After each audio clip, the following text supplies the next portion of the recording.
Hi guys, I'm a Forester here with another gun review. I've had two primary self-defense handguns that have resided in my bedside table over the years. My first main squeeze was a Smith & Wesson Model 66 in .357. It was reliable and powerful, but it eventually got replaced because I needed more capacity than just 6 .357 rounds.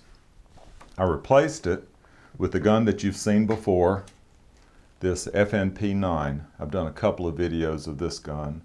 FN has a factory here in Columbia, South Carolina, and I got the chance to buy this gun at employee pricing after taking a tour of the plant.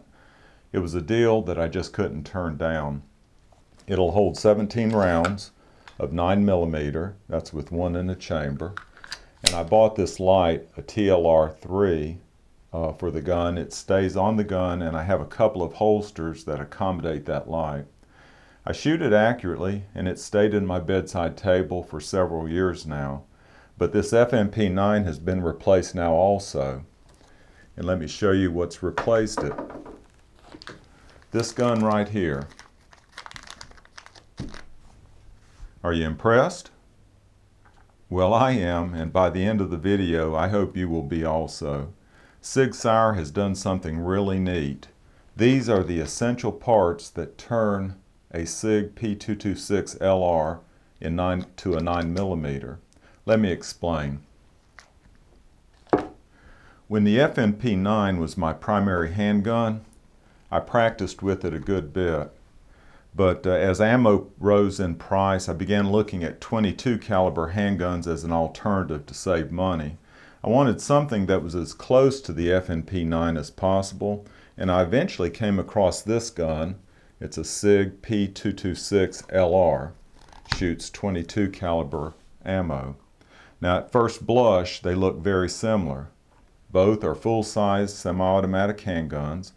Both are double action, single action with an exposed hammer. Both have the same controls on the side, a takedown lever, a slide stop, and a decocker. The Sig also had one other feature that I thought would come in handy eventually. Sig makes conversion kits that turn their P226 into other calibers. Over the years, the more I compared these two guns, the more differences I noticed though. The Sig is much thicker in the grip than the FN. It also has a longer sight radius, which I like better. The lower frame is made of solid aluminum, and it's much more substantial with less recoil. Also, the controls are reversed on the two guns. The decocker on the Sig is in front of the slide stop, whereas the decocker is in back of the slide stop on the FN. Well, a few weeks ago, I decided to buy the conversion kit to convert this .22 into 9mm. I had to send it back to the factory. Sig required that. They fitted the new parts to the gun, and I got everything back in 1.5 weeks. I didn't have to go through an FFL, which saved me a little bit of money.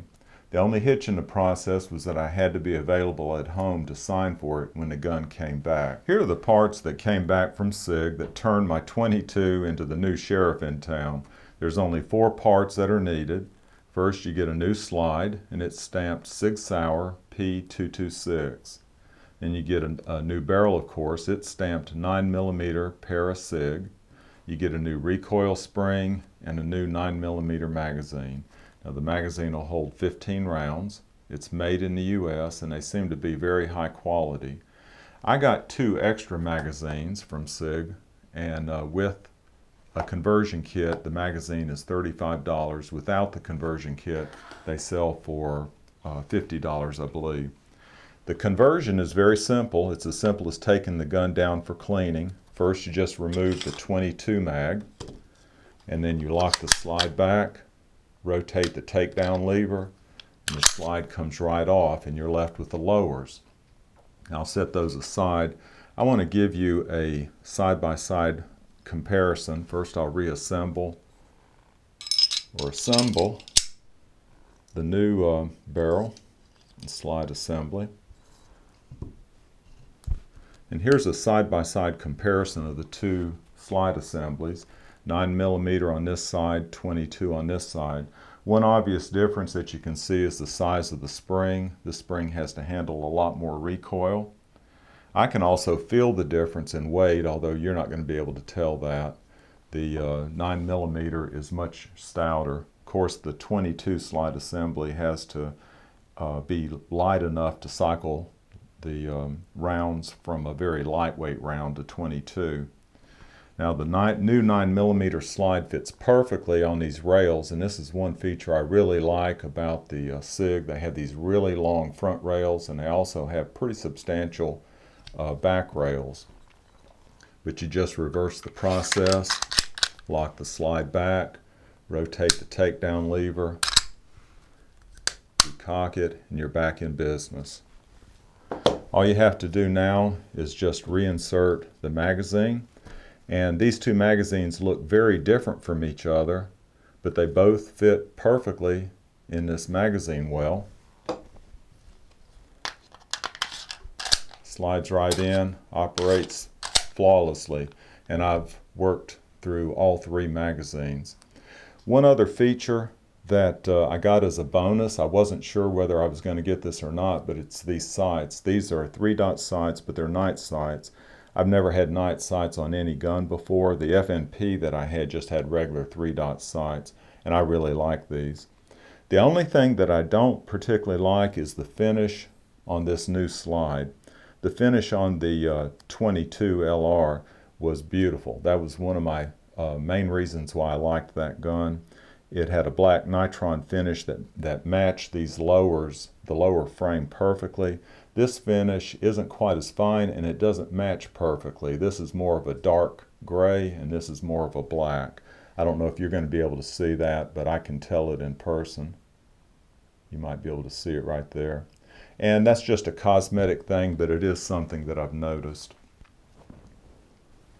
I didn't waste any time taking the gun to the range. Here's a target from that session. I was mainly shooting just to break the gun in and test it, and it ran flawlessly without even one hiccup. Accuracy was fine also. Here are some of the groupings at 7 to 10 yards, and most of them were within 1 inch of the point of aim. Here's another grouping. I was pretty pleased with these. For the first time I've shot this particular configuration of the gun.